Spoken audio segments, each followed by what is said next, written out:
gentle welcome, and allow yourself to arrive fully in this moment.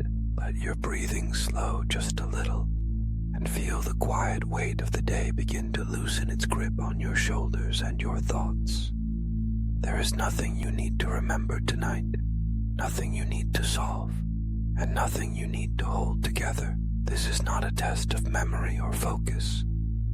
Each story will gently carry with it a sense of when and where it happened, giving the past a place to rest.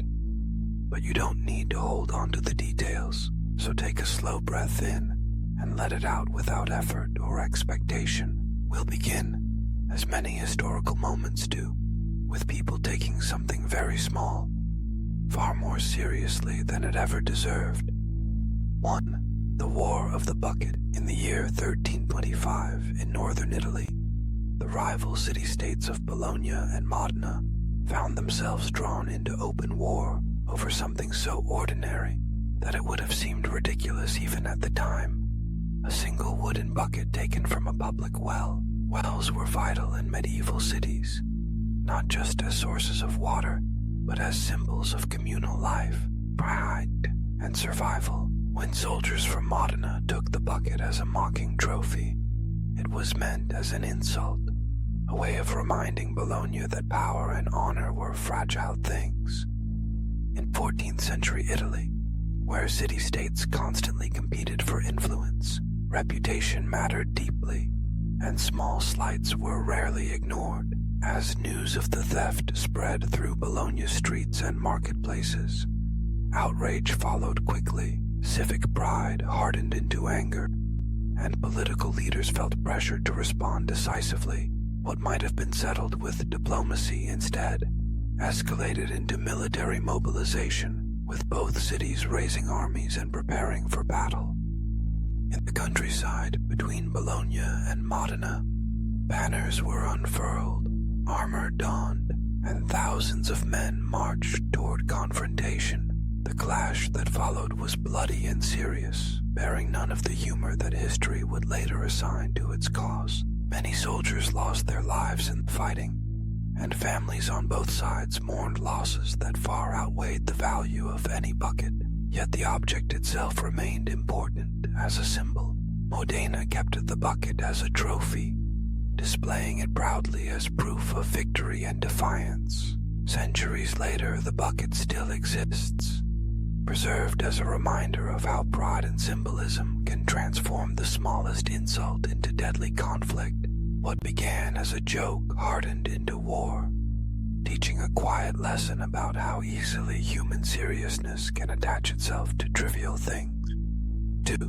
The 38-Minute War. On the morning of August 27, 1896, in the island nation of Zanzibar, off the coast of East Africa, a conflict unfolded so quickly that many people barely had time to understand it was happening.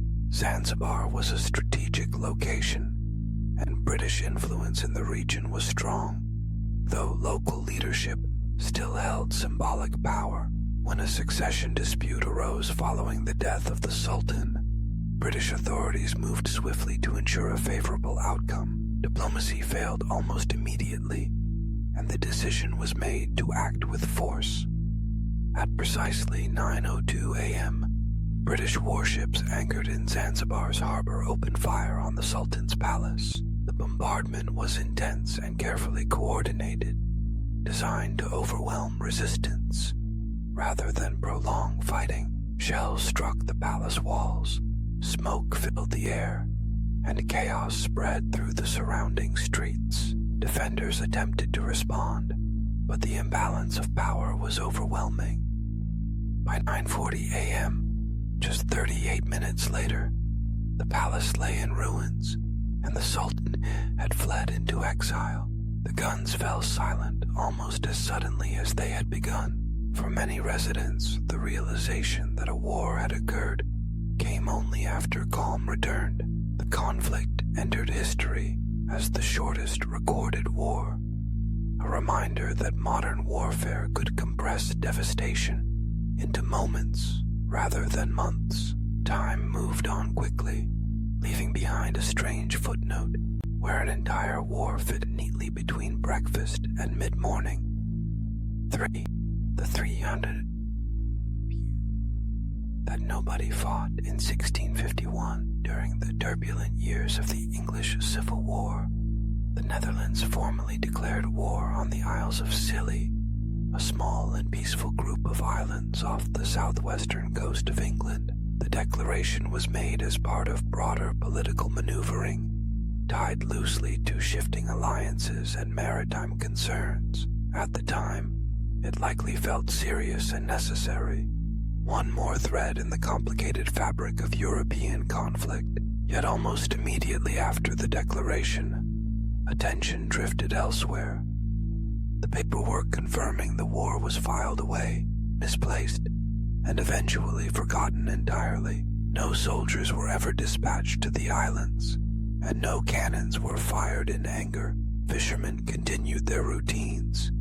Families carried on with daily life, and the people of the Isles of Scilly remained blissfully unaware that they were technically at war. Years passed, then decades, and then centuries, with no one remembering the conflict at all.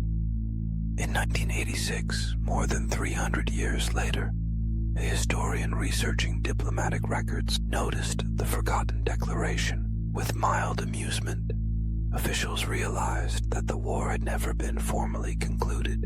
A peace treaty was quietly signed, ending a conflict that had lasted 335 years without a single casualty. It stands as one of history's gentlest wars, a reminder that even official declarations can sometimes dissolve into silence. Or the War of Jenkins' Ear in the early 18th century. Tensions between Britain and Spain simmered across the Atlantic world, fueled by trade disputes, imperial rivalry, and contested sea lanes. Years earlier, in the Caribbean, a British sea captain named Robert Jenkins had been stopped by Spanish coast guards during a maritime inspection. During the encounter, his ear was cut off as a warning, an act meant to intimidate rather than provoke open war. Jenkins kept the severed ear, preserving it carefully as both proof and symbol. For years, the incident lingered in the background, mentioned occasionally but never fully acted upon. Then, in 1739, Jenkins appeared before the British Parliament in London. During his testimony, he reportedly produced the preserved ear from a jar, holding it up for all to see. The gesture was theatrical, unsettling, and unforgettable, transforming a long-forgotten incident into a powerful piece of political theater. Public outrage followed swiftly, amplified by speeches, pamphlets, and newspapers eager for conflict. The ear became a symbol of national insult and wounded pride. Britain soon declared war on Spain, and the conflict that followed became known as the War of Jenkins' Ear. Though the war involved real battles and real suffering, its name ensured that history would remember it for a moment of shock, when a single preserved ear tipped the balance toward violence. 5. The War of the Stray Dog. In October 1925, along the rugged and poorly defined border between Greece and Bulgaria, daily life unfolded much as it always had, with soldiers standing watch and civilians moving quietly between villages. Borders in the region were often unclear, marked more by habit than by visible lines. One day, a small dog wandered across the boundary, unaware of the political meaning attached to its movement. Its Greek owner followed instinctively, stepping over the border without hesitation. What happened next unfolded quickly and tragically. A gunshot rang out, whether by accident or misunderstanding, and panic spread through nearby border posts. Rumors traveled faster than facts, and each side feared aggression from the other. Troops mobilized as confusion hardened into suspicion, and within days, Greece launched a brief military incursion into Bulgarian territory. International observers intervened almost immediately, alarmed by how easily the situation had escalated. Under pressure, both sides agreed to a ceasefire and withdrew their forces. The conflict ended almost as abruptly as it had begun, leaving behind only minor casualties and diplomatic embarrassment. History would remember it quietly, noting how a wandering dog had nearly ignited a full-scale war, and how fragile peace can be when fear fills the gaps left by misunderstanding. 6. The Pastry War. 38. Amid the noise and movement of Mexico City, political unrest left scars on businesses and neighborhoods alike. During one such period of instability, a French baker watched his pastry shop suffer damage as riots passed through the streets. For the baker, this was not just a financial loss, but a personal grievance, one he believed deserved compensation. He appealed repeatedly to the Mexican government, asking to be repaid for what had been destroyed. His request lingered unresolved for years, growing stale with frustration and resentment. When Mexico ultimately refused to pay, France chose to take the matter far more seriously than anyone in the bakery district might have imagined. In 1838, French warships crossed the Atlantic and blockaded Mexican ports, turning a local dispute into an international conflict. Cannons fired along the coastline as pressure mounted. The fighting continued into 1839, disrupting trade and daily life far beyond Mexico City. Eventually, diplomacy prevailed, and compensation was arranged under foreign pressure. The conflict became known as the Pastry War, remembered less for its battles than for its unusual origin. It remains a gentle reminder that even small personal grievances can ripple outward into history when power and pride become involved. 7. The Kettle War. In 1784, tensions simmered between the Netherlands and the Holy Roman Empire over control of waterways and political influence. These disputes played out quietly across Europe, often expressed through posturing rather than outright violence. In the North Sea, ships from both sides encountered one another during a tense standoff. Neither side truly wanted bloodshed, but neither wanted to appear weak. During the encounter, a single cannon was fired, more as a warning than an attack. The cannonball struck a ship's soup kettle, sending it tumbling into the sea. Sailors stared in disbelief as hot broth spilled across the deck. No one was injured, and no ships were damaged beyond the lost pot. The moment deflated the tension almost instantly. With no casualties and no appetite for escalation, both sides quietly withdrew. The incident became known as the Kettle War, remembered for its lack of violence rather than its causes. It stands as a peaceful example of how conflict sometimes dissolves when seriousness quite literally misses its mark. 8. The Big War.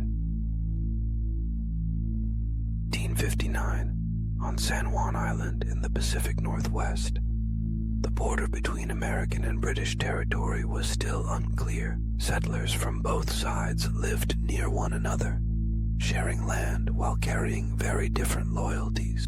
One day, a pig wandered into a vegetable garden owned by an American farmer and began eating potatoes. Annoyed and protective of his crops, the farmer shot the pig. The pig, however, belonged to a British settler, and the incident quickly grew tense. Accusations were exchanged, and neither side wanted to admit fault.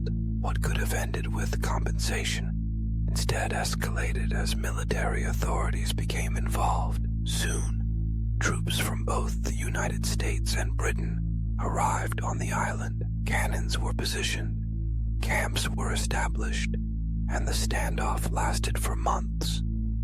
Despite the buildup, no shots were fired beyond the first. Diplomacy eventually resolved the dispute peacefully. The pig remained the only casualty, earning the conflict its quietly absurd place in history. 9. The Great Emu War. In 1913, 1832, farmers across Western Australia faced an unexpected challenge. As large flocks of emus migrated through their fields, the birds trampled crops, damaged fences, and disrupted livelihoods already strained by economic hardship. Desperate for help, farmers appealed to the government for intervention. Officials agreed, believing the problem could be solved efficiently.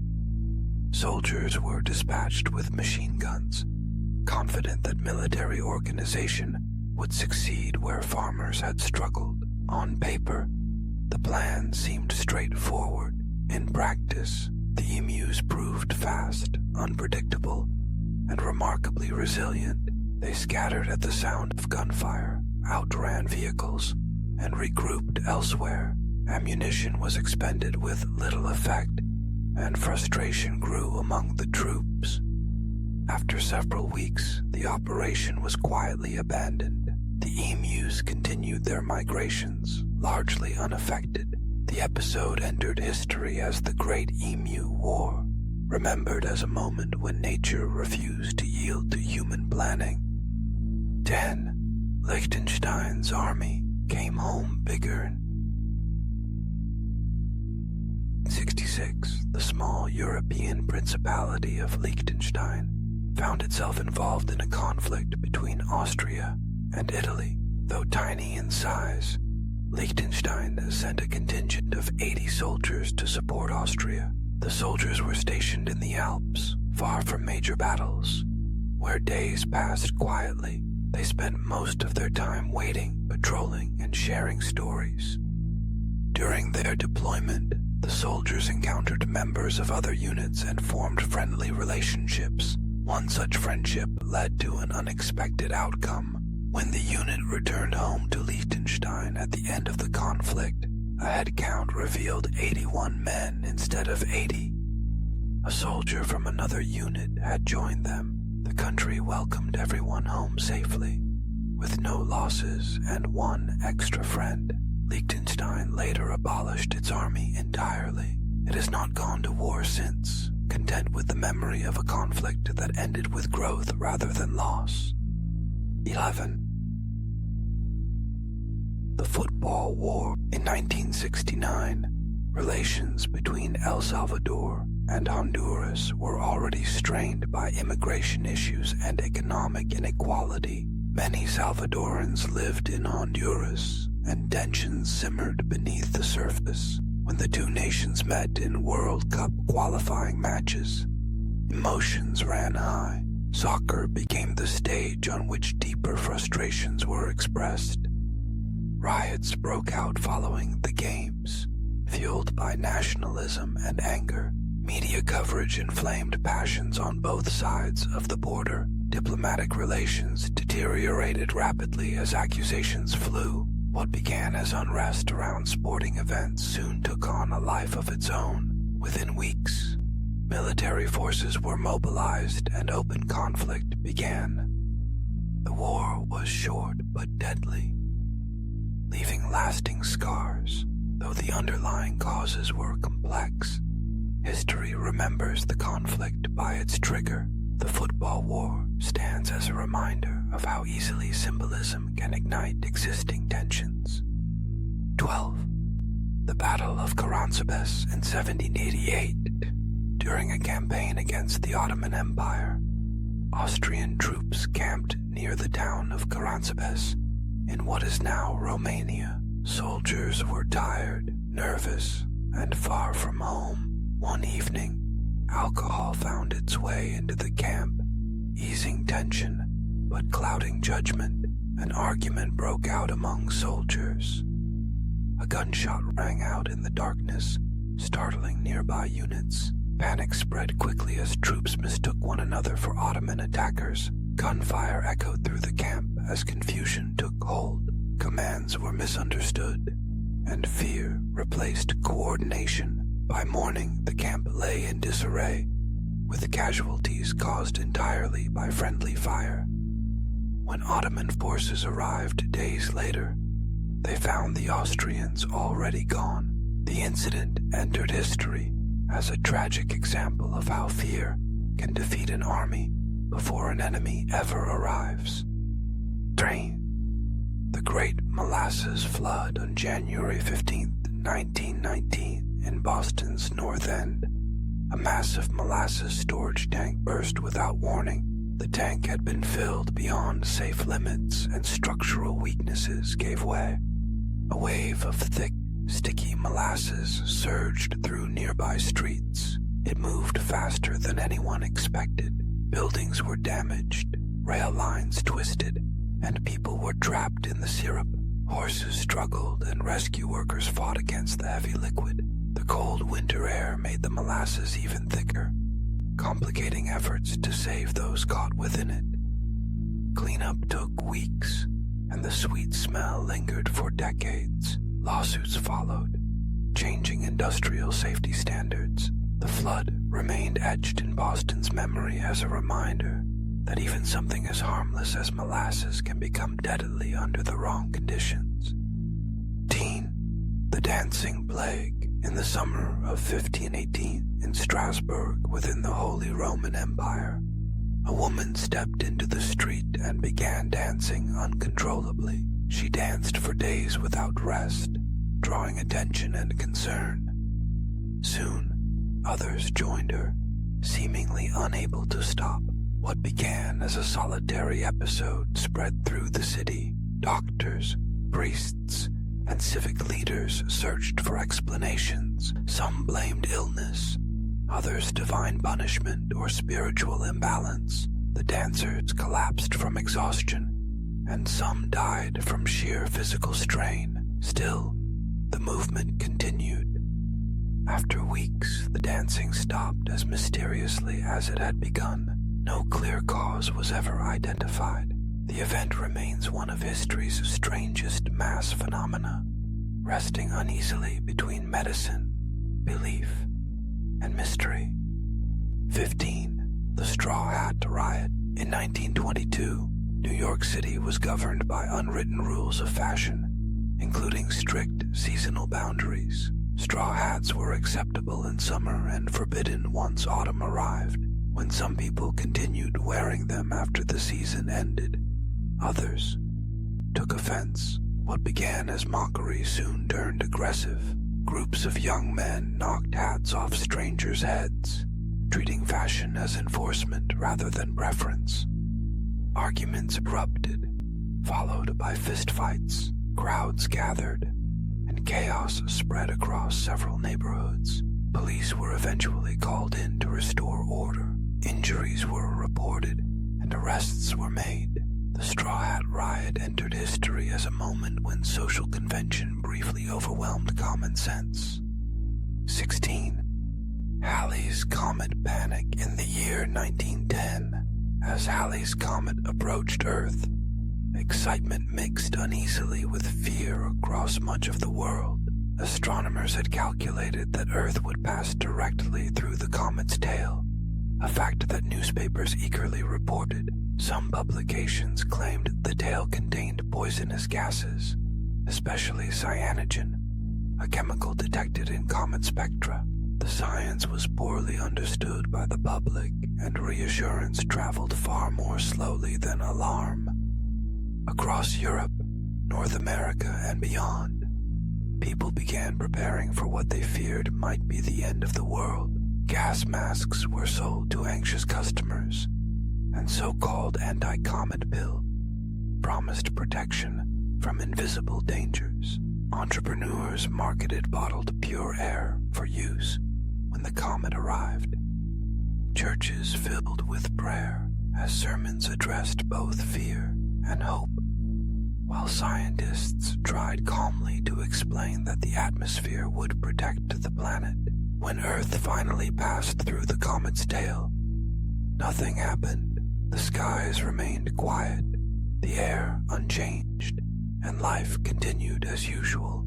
Panic dissolved into relief and mild embarrassment. The episode became a gentle reminder of how easily uncertainty can magnify fear, and how humanity often fills the unknown with imagination when patience might have served better. 17. Tulip Mania. In the Dutch Republic, tulips became far more than flowers. They were symbols of wealth, status, and opportunity in a rapidly growing commercial society. Rare varieties, especially those with striking color patterns caused by viruses, were treated as luxury objects. Traders gathered in taverns and marketplaces to buy and sell bulbs that had not yet bloomed. Prices rose steadily at first, then rapidly, fueled by speculation and confidence. Some bulbs sold for sums greater than the cost of a house, and people traded life savings for contracts promising future flowers. The belief spread that prices would only continue to rise. Participation widened as ordinary citizens joined what felt like a guaranteed path to prosperity. Then, almost overnight, confidence collapsed. Buyers failed to appear, prices fell sharply, and contracts became worthless. Fortunes vanished as quickly as they had appeared. Tulips continued to bloom quietly in the spring, unchanged by human disappointment. Tulip mania entered history as an early lesson in speculation, reminding later generations how easily desire can detach value from reality. 18. The Great Stink of London. During the summer of 1858, London endured an intense heat wave that exposed long-standing problems hidden in plain sight. The River Thames, already polluted by human and industrial waste, became a slow-moving channel of sewage. Heat intensified the smell until it spread throughout the city. The stench was so overwhelming that daily life became nearly unbearable. Parliament, located along the river, was particularly affected. Lawmakers attempted to mask the odor with curtains soaked in chemicals, but the effort failed. Sessions were suspended as members fled the chambers. Newspapers described the river as an open sewer, and public outrage grew. Forced by discomfort rather than foresight, the city finally acted. Massive investments were made in modern sewer systems, reshaping London's infrastructure. The Great Stink became a turning point, remembered not only for its odor, but for how crisis finally overcame neglect. From that summer onward, the city began to breathe a little easier. The Great Disappointment. In October 1844, across towns and rural communities in the United States, followers of preacher William Miller prepared for what they believed would be the end of the world. Miller had calculated a specific date based on biblical prophecy, and his message spread widely. Families sold possessions, closed businesses, and gathered in homes and fields to wait together. For many, the expectation was not fear, but certainty. As the night arrived, believers watched the skies in silence and prayer. Midnight passed without event. Some waited longer, convinced they had misunderstood the timing. Others wept, prayed, or sat quietly in shock. When morning came, the sun rose as it always had. The world remained unchanged. Faith fractured for some and adapted for others. The moment became known as the Great Disappointment, remembered as a lesson in belief, hope, and how humans search for meaning even when certainty dissolves. 20. London's beer flood. In October 1814, in London's St. Giles district, an enormous wooden vat filled with beer burst inside the Horseshoe Brewery.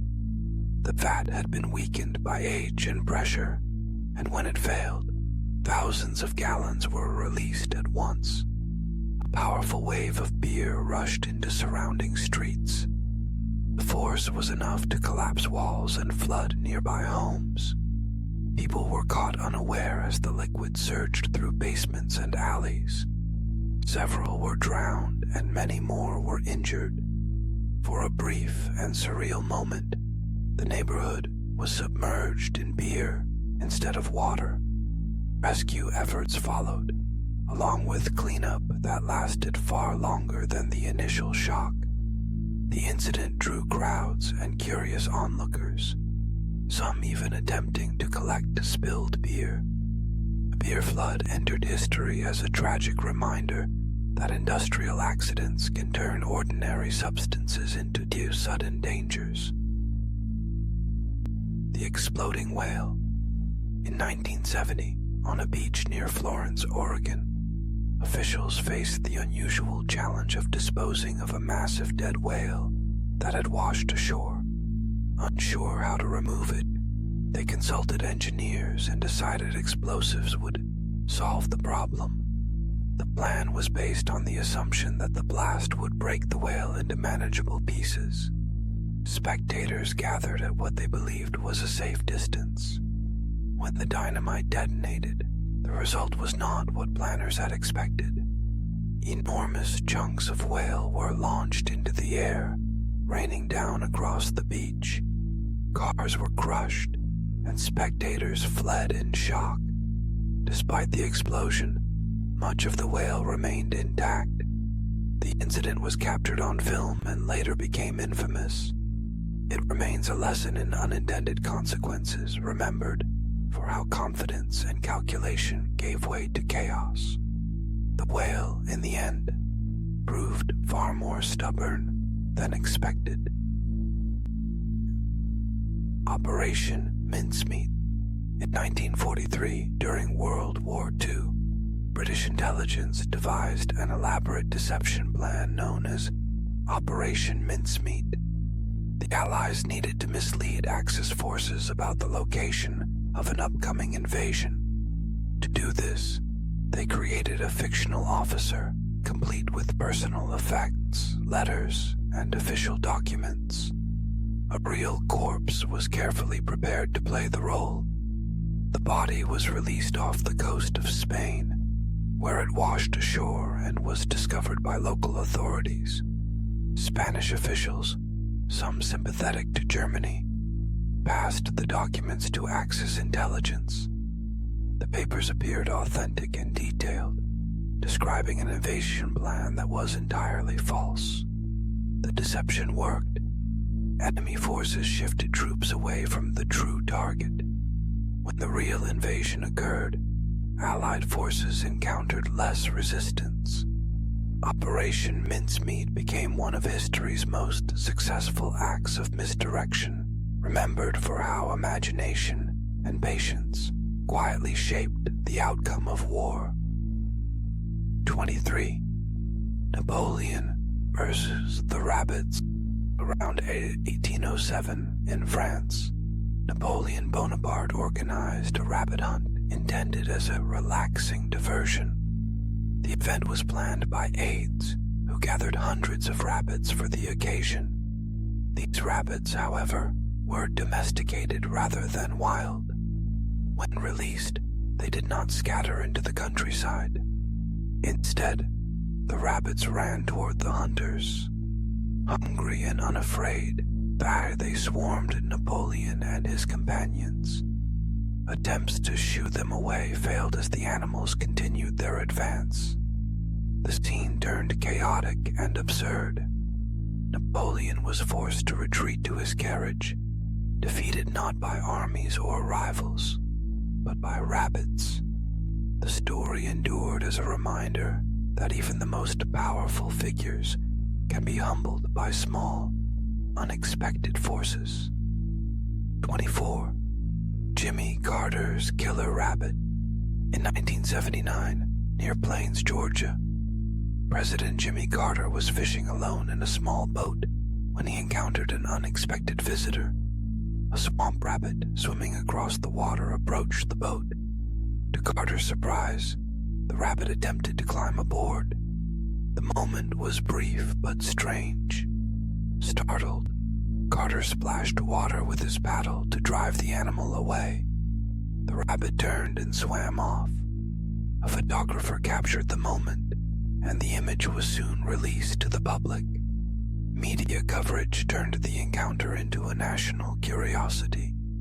Jokes circulated, and critics questioned the symbolism of a president fending off a rabbit. The story lingered gently in popular memory, remembered for its oddness rather than its significance, and for reminding the public that even presidents experience moments of quiet absurdity. 25. Xerxes whips the sea. In 480 BCE, at the narrow strait of the Hellespont, near what is now modern Turkey, the Persian king Xerxes prepared one of the largest military crossings the ancient world had ever seen. His army, drawn from across the Persian Empire, needed to cross into Europe to confront the Greek city-states. Engineers constructed an enormous bridge of boats, lashed together and anchored against the currents. For a moment, it seemed human planning had conquered nature. Then a violent storm swept through the strait.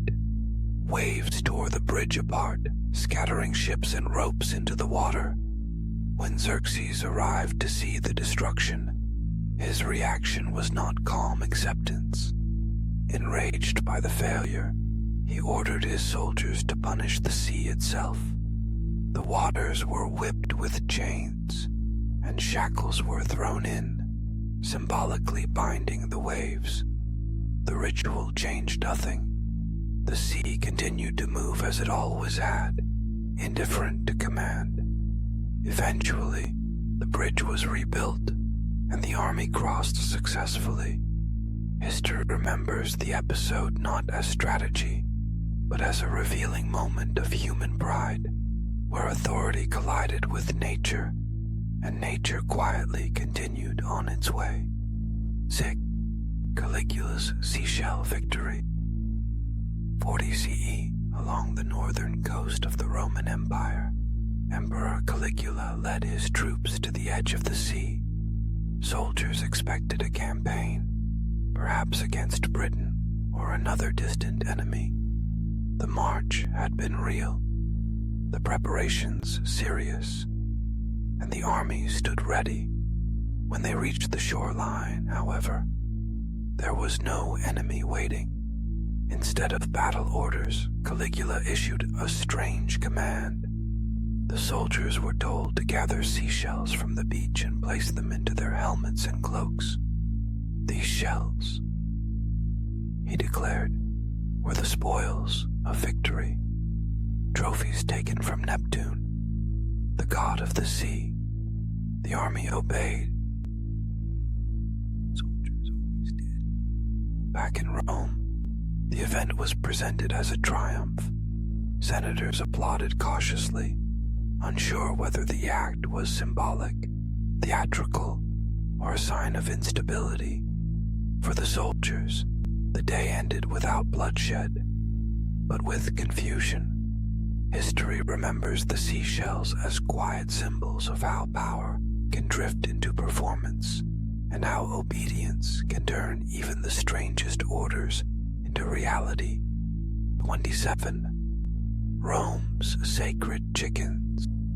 In 249 BCE, during the First Punic War between Rome and Carthage, Roman fleets prepared for a major naval engagement in the Mediterranean Sea. Before battle, Roman commanders relied on sacred rituals to seek the favor of the gods.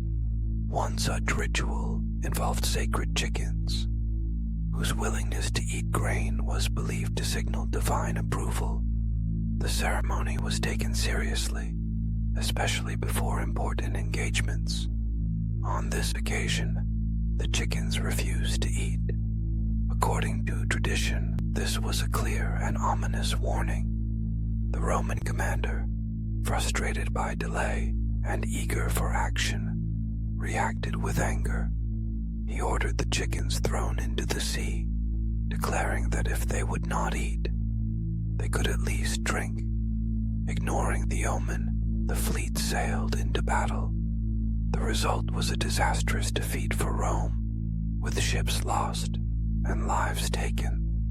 In hindsight, the chickens became symbols of disregarded caution. The story endured as a reminder that even in disciplined societies, impish ends can overpower tradition, and consequences often follow. 28. Death by falling turtle. In the region of Sicily, the famed Greek playwright Aeschylus was nearing the end of a long and influential life. Known for shaping Greek tragedy, he had written about fate, prophecy, and the inescapable will of the gods. According to legend, Aeschylus had been warned that he would die from something falling from the sky. To avoid enclosed spaces, he reportedly spent more time outdoors.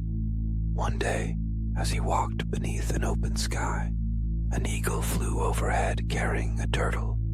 Eagles were known to drop turtles onto rocks to crack their shells. Mistaking Aeschylus's bald head for a stone, the bird released its grip. The turtle fell.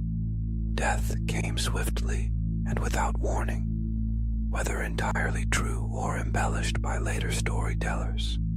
The tale endured for centuries.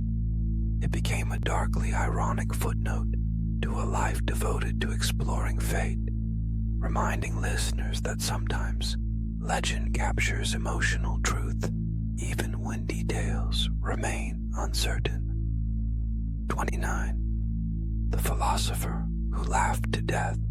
In the 3rd century BCE, in ancient Greece, the philosopher Chrysippus was known for his sharp wit and logical mind.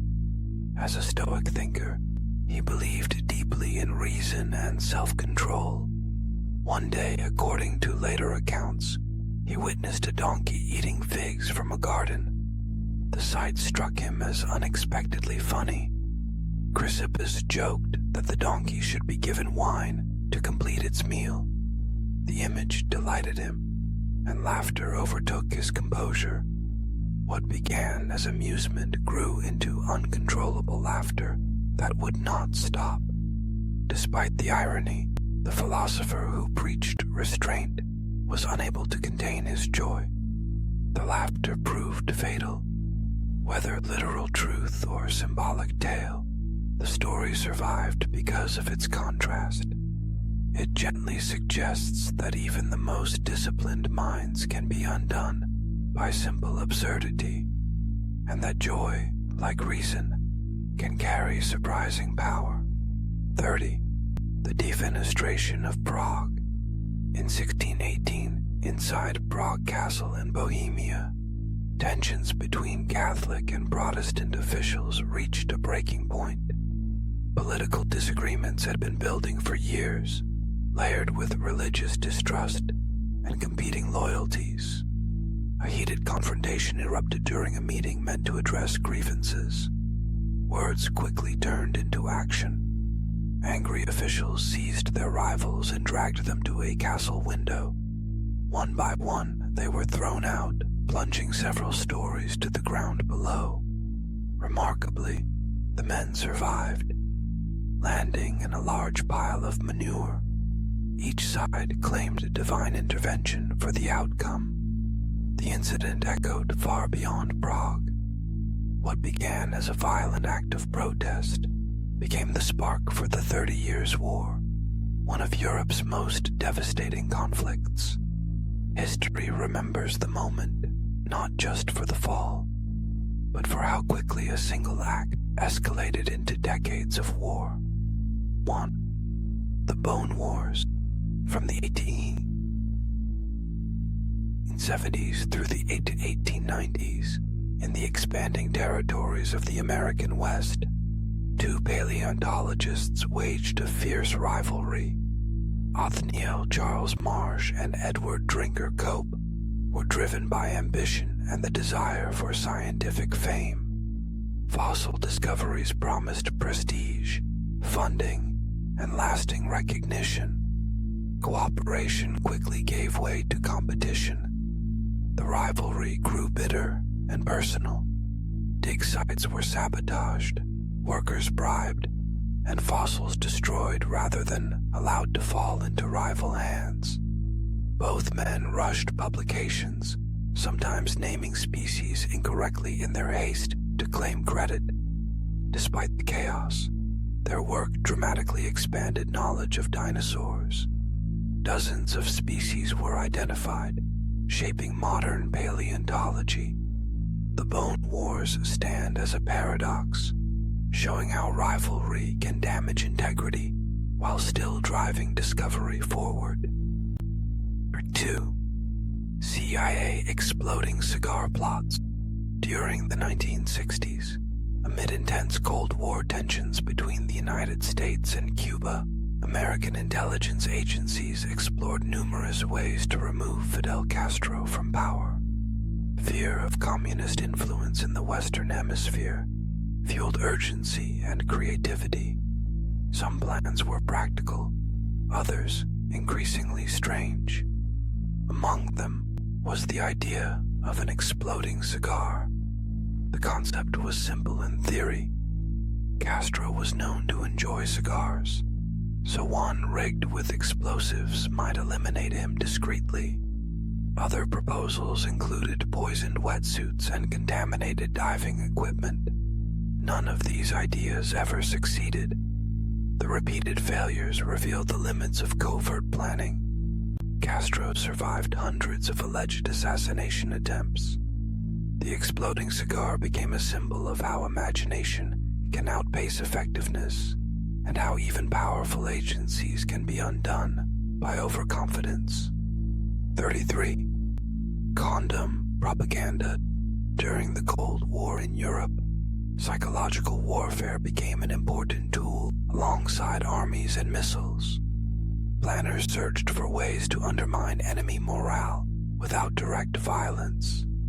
Among the more unusual proposals was an idea involving propaganda rather than force. Oversized condoms would be dropped over enemy territory. The condoms would be labeled medium, intended to embarrass opposing soldiers by suggesting physical inadequacy. The plan relied on humor and humiliation rather than fear. While creative, it remained firmly in the planning stage. The idea was never implemented. It survives only in declassified discussions and historical anecdotes. Condom propaganda stands as a reminder that even during serious global standoffs, human imagination often wandered into strange and unexpected places. 34. CIA cat. In the early 1960s, at the height of the Cold War, American intelligence agencies were searching for new and unconventional ways to gather information from behind enemy lines. One such effort took place in the United States, where the CIA launched a project known as Acoustic Kitty. The idea was simple in concept and extraordinary in execution. Train a domestic cat to act as a mobile listening device. Scientists surgically implanted a microphone in the cat's ear, a transmitter at the base of its skull, and a thin antenna woven through its tail. The hope was that the cat could wander unnoticed near Soviet officials, listening to conversations without drawing attention. Cats, after all, moved freely and rarely aroused suspicion. Years were spent training the animal to respond to commands and remain focused despite distractions. Millions of dollars were invested in the project, reflecting both urgency and optimism. The first real-world test took place near a park bench where two men were conversing. As the cat was released, it immediately wandered into traffic and was struck by a car. The experiment ended abruptly. Acoustic Kitty was quietly abandoned, later remembered as a symbol of Cold War creativity that overlooked the simple unpredictability of nature. 35. The Phantom Barber. In the summer of 1838, residents of the city of Pascagoula, Mississippi, began reporting a strange and unsettling phenomenon. People awoke in the morning to find their hair mysteriously cut during the night, with no memory of anyone entering their homes. Locks were snipped cleanly, sometimes removed entirely, while sleepers remained undisturbed. The unseen culprit became known as the Phantom Barber. Panic spread quickly through the town. Families armed themselves, locked doors, and stayed awake through the night to catch the intruder. Yet no one was ever seen. Some suspected a skilled criminal, others blamed supernatural forces, and a few believed it to be mass hysteria. Despite investigations and arrests, no clear suspect was ever proven guilty. Over time, the incidents faded away as suddenly as they began. The Phantom Barber slipped into folklore, leaving behind an eerie reminder of how fear can take shape when explanation fails. 36. Inflatable armies of Walwee. During World War II, deception was as valuable as firepower. In the early 1940s, Allied forces developed elaborate methods to confuse German intelligence about troop movements. One of the most effective took place in England, where inflatable tanks, trucks, and aircraft were deployed across the countryside. From the air, these rubber decoys looked convincingly real. Entire fake divisions were created using inflatable equipment, sound effects, and even fake radio traffic. The goal was to mislead enemy reconnaissance into believing armies existed where none did. Artists, engineers, and even Hollywood set designers were recruited to make the illusion believable. The deception worked. German forces diverted troops and resources in response to these phantom armies, especially in the lead-up to the D-Day invasion. The inflatable forces never fired a shot, yet they played a crucial role in shaping the outcome of the war. 7. Indiana tried to redefine pie. In 1897, in the state of Indiana, a remarkable piece of legislation made its way through the state legislature. A local amateur mathematician believed he had solved one of mathematics' oldest problems, squaring the circle. He proposed a bill that effectively redefined the value of pi, offering his method to the state for free. Lawmakers, many without mathematical training, listened politely. The bill passed the Indiana House of Representatives unanimously. The new value of pi, according to the proposal, would simplify calculations and benefit education. Newspapers began reporting the story with increasing amusement. The bill reached the state senate just as a mathematics professor happened to be visiting the building. He explained quietly that the proposal was mathematically impossible. The bill was halted before becoming law. Indiana's attempt to legislate mathematics became a lasting lesson in the limits of authority over reality. Medieval animal trials. Throughout the Middle Ages in Europe, animals were sometimes put on trial for crimes. From the 13th to the 17th century, pigs, rats, insects, and even beetles were formally charged in courts of law. These trials took place in countries such as France, Switzerland, and Italy, where legal procedures were applied to non-human defendants. Animals accused of murder or property damage were assigned lawyers, brought before judges, and given verdicts.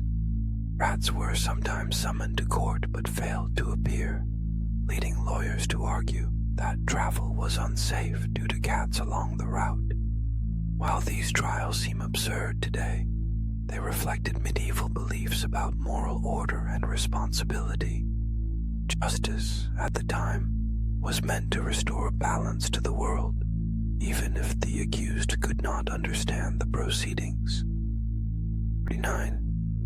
Pope who banned cats. In the 13th century, during the reign of Pope Gregory IX, Europe experienced a surge in fear surrounding witchcraft and heresy. Cats, particularly black cats, became associated with dark rituals and superstition. In 1233, a papal decree linked cats to satanic practices, fueling widespread suspicion. As fear spread, cats were killed in large numbers across parts of Europe. The unintended consequence was a rapid increase in rat populations. Fleas carried by those rats would later contribute to devastating outbreaks of disease. While historians debate the direct connection, the episode stands as a reminder of how fear-driven decisions can ripple outward. Cats, once seen as protectors of grain stores, quietly disappeared, and Europe paid the price. 40. Cadaver Synod in January 897 in Rome. One of the strangest trials in church history took place. Pope Stephen VI ordered the exhumation of his predecessor, Pope Formosus, who had been dead for months. The body was dressed in papal robes and seated on a throne in a courtroom. This event became known as the Cadaver Synod. A deacon was appointed to speak on behalf of the corpse, while Stephen accused it of violating church law.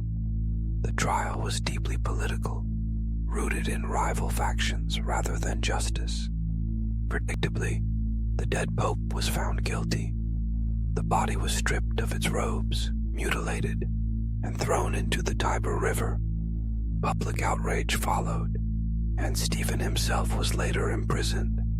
The Cadaver Synod remains a chilling example of how power struggles can warp institutions. 1. Peter the Great's beard tax.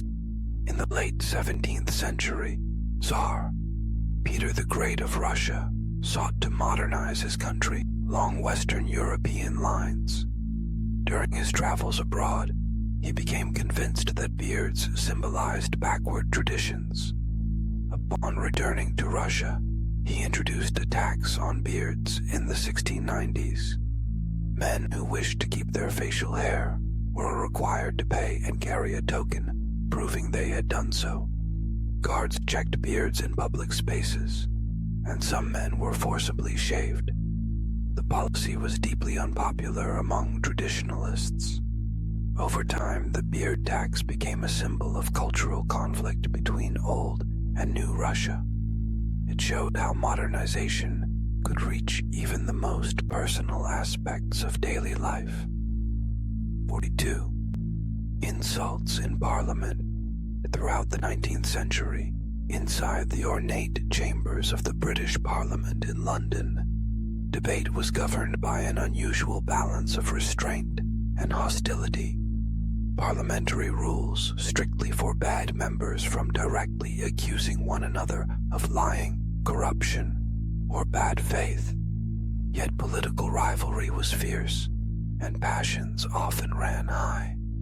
To navigate these restrictions, lawmakers developed an art form built entirely on implication, sarcasm, and carefully chosen phrasing. Instead of blunt accusations, members delivered remarks that sounded polite on the surface, but carried sharp intent beneath. A politician might describe an opponent as honorable, but confused, or remarkably imaginative with facts. These phrases were technically permissible, yet everyone in the chamber understood their meaning. The insults landed softly but lingered longer than shouted words ever could. This ritualized sparring became part of Parliament's culture.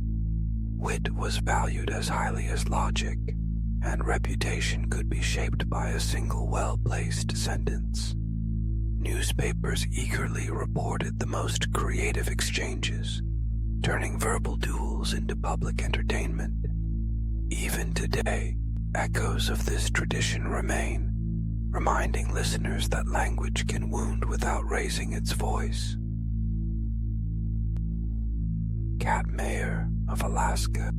in the small town of Talkeetna, Alaska. During the late 1990s, residents grew weary of local political squabbles and uninspiring candidates. When a mayoral election failed to produce a consensus favorite, the town turned to humor and symbolism. A ginger cat named Stubbs was selected as honorary mayor, a role that carried no legal authority but enormous cultural weight. Stubbs lived in a local general store, where he greeted visitors and accepted attention with quiet dignity. Tourists came specifically to meet him, take photographs, and learn his story. The cat became an ambassador for the town, appearing in travel articles and news segments far beyond Alaska. For nearly 2 decades, Stubbs served as mayor, outlasting many human politicians. His tenure reflected a gentle protest against bureaucracy and division. Talkeetna found that sometimes leadership did not require speeches or policies, only a calm presence and a willingness to sit patiently while the world passed by. 44 Goat Kings of Ireland. In parts of rural Ireland during the 18th and 19th centuries, communities preserved traditions that blended folklore, humor, and social bonding. Among these customs was the ceremonial crowning of goats as kings during local festivals. The events took place in villages where monarchy and authority were distant ideas, often viewed with skepticism or playful irreverence. A goat would be adorned with decorations and paraded through the village, accompanied by music, laughter, and celebration. For the duration of the festival, the animal symbolically ruled, embodying a temporary inversion of social order. No laws were passed, and no power truly changed hands. The ritual allowed communities to laugh at hierarchy and authority in a safe, communal way. By placing a goat on the throne, villagers acknowledged that power itself could be absurd. These moments of humor strengthened social bonds and offered relief from the seriousness of daily life. Wife selling in England. 18th and early 19th century England, divorce was expensive, legally complex, and largely inaccessible to working-class families. In response, an informal custom emerged in markets and public squares across the country. Men seeking to end a marriage would publicly sell their wives, often with the woman's participation and consent. The wife was typically led by a rope or halter, symbolizing transfer, and bids were placed by prospective buyers. Though unsettling by modern standards, the practice functioned as a socially recognized separation rather than an act of ownership. Crowds treated the events as curiosities rather than scandals. The custom declined as divorce laws slowly became more accessible. Today, wife selling is remembered as a reflection of limited legal options rather than cruelty alone. It offers a sobering glimpse into how people adapted traditions to navigate restrictive systems. 46. Suspicious Salmon Law. In 1986, the United Kingdom passed the Salmon Act, legislation designed to combat illegal fishing and trade. One clause, written deliberately broadly, made it illegal to handle salmon in suspicious circumstances. The phrasing granted authorities wide discretion in enforcement, allowing them to intervene before crimes escalated. The wording, however, captured public imagination. Citizens joked about what behavior might make a salmon suspicious. Was it loitering, avoiding eye contact, carrying itself nervously? The law became a favorite example of accidental humor in legal language. Despite the jokes, the law served its purpose. It remains in effect today, quietly regulating fisheries. The phrase endures as proof that even serious legislation can unintentionally drift into comedy. 7. Armor banned in Parliament during the 14th century. England's Parliament faced an unusual but genuine concern. Members often arrived armed and wearing armor, reflecting the violent political climate of the medieval period. Debates were not always settled by words alone, and intimidation was a real threat.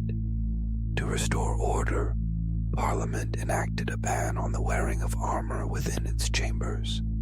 The rule was intended to encourage discussion rather than force. Lawmakers were expected to leave weapons and protective gear behind before entering. The ban marked an early step toward separating governance from violence. It signaled a shift toward civilian rule and reasoned debate. What now seems obvious was once a necessary safeguard against chaos.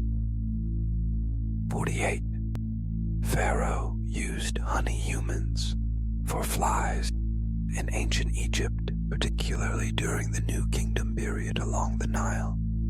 Royal comfort was a matter of state importance. According to historical accounts, servants were sometimes coated in honey and stationed near the pharaoh during outdoor events. The sticky substance attracted flies away from the ruler. The servants endured swarms of insects so the pharaoh could remain undisturbed. This practice reflected the rigid hierarchy of Egyptian society, where comfort flowed upward and discomfort downward. Whether exaggerated or not, the story captures a truth about power in ancient civilizations. Even the smallest annoyances were managed through human labor. 49. Tipu's mechanical tiger. In the late 18th century, in the South Indian kingdom of Mysore, Tipu Sultan commissioned an extraordinary mechanical device. Known today as Tipu's tiger, the sculpture depicted a tiger attacking a European soldier. When activated, internal mechanisms produced lifelike growls and cries. The tiger symbolized Tipu's resistance to British colonial expansion. It served as both art and political statement, displayed prominently to visitors. The device fascinated and unsettled those who saw it. After Tipu's defeat in 1799, the tiger was taken to Britain, where it became a museum piece. It remains a powerful artifact of defiance, creativity, and symbolism. 50. Great Hedge of India. In the early 19th century, under British colonial rule in India, salt was not merely a seasoning, but a vital necessity for daily life.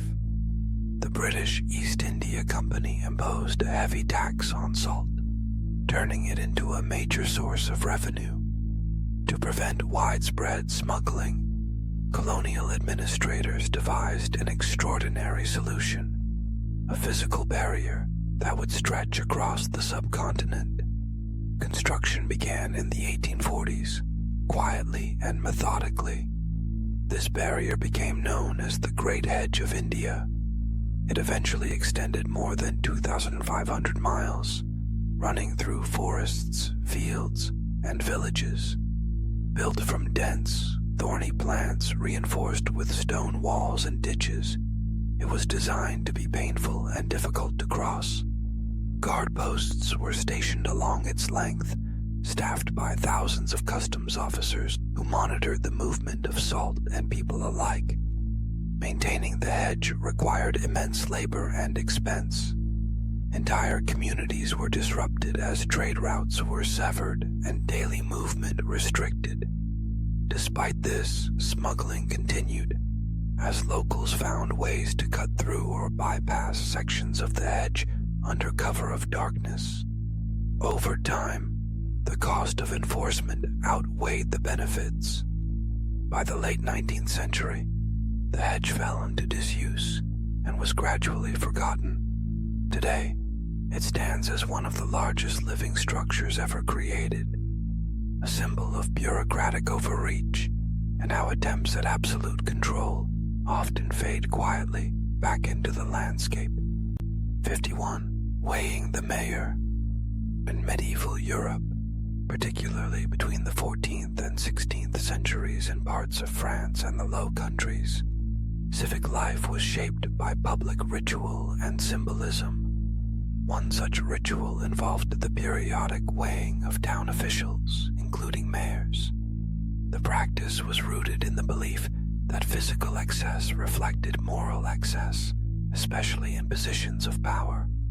Public weigh-ins took place in town squares, often during festivals or civic gatherings. A mayor who gained noticeable weight could face criticism, ridicule, or suspicion. The scale became a metaphor for accountability, reminding leaders that indulgence would not go unnoticed. Remaining physically moderate signaled discipline and honesty. While the ritual was not universally practiced, it reflected broader medieval anxieties about corruption. Leaders were expected to embody restraint in both body and behavior. Over time, as governance became more bureaucratic and less ceremonial, the practice faded. Today, the tradition seems quaint or humorous, yet it reveals how communities once sought visible ways to measure integrity. Morality in these towns was something that could be publicly weighed. 2. Smoke enemas as medicine. During the 18th century in Europe, medical knowledge was still deeply experimental, guided as much by tradition as by evidence. Along rivers such as the Thames in England and the Seine in France, doctors and rescue societies promoted a treatment believed to revive drowning victims. This method involved blowing tobacco smoke into the rectum, using bellows or specialized pipes. Physicians believed the smoke stimulated respiration and warmed the body from within. Kits were installed at riverbanks and endorsed by respected medical organizations. The treatment was not considered fringe. It was mainstream science of its time. Confidence in tobacco's stimulating properties outweighed discomfort or skepticism. As medical understanding advanced, the practice gradually fell out of favor. Studies failed to prove its effectiveness, and safer methods emerged. By the 19th, smoke enemas disappeared from serious medical use. Today, the idea evokes disbelief and humor, yet it stands as a reminder that medicine evolves through trial, error, and revision. What once seemed logical can later appear deeply strange. 3. Chickens heated nuclear bombs. In the tense years following World War II, as Britain developed its early nuclear weapons, engineers faced unexpected challenges. One problem involved maintaining a stable temperature inside bomb casings stored in cold environments. Electronic components were sensitive, and freezing temperatures could cause failure. In the early 1950s, British scientists proposed an unusual solution. Live chickens would be placed inside the bomb casing along with food and water. The bird's body heat would keep internal temperatures stable for several days.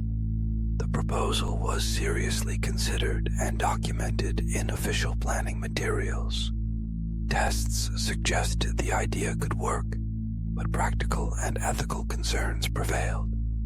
Advances in insulation and heating technology made the solution unnecessary. The chickens were spared, and the idea shelved.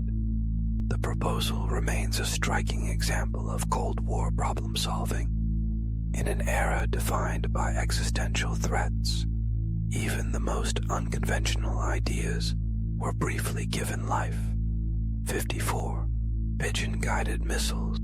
In the 1940s, as World War II accelerated innovation, American psychologist B.F. Skinner proposed a radical guidance system for missiles.